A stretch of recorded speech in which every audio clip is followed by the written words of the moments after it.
Have you seen how potato chips are made on a large scale?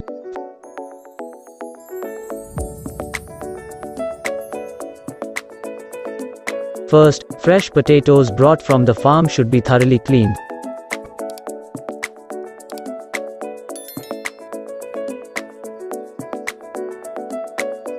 Now, need to remove the potato peels. After that, the potatoes are cut into very thin slices. This is done by machine tools.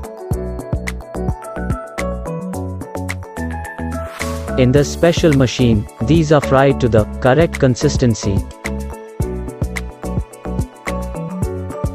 Finally, spices are added to enhance the flavor.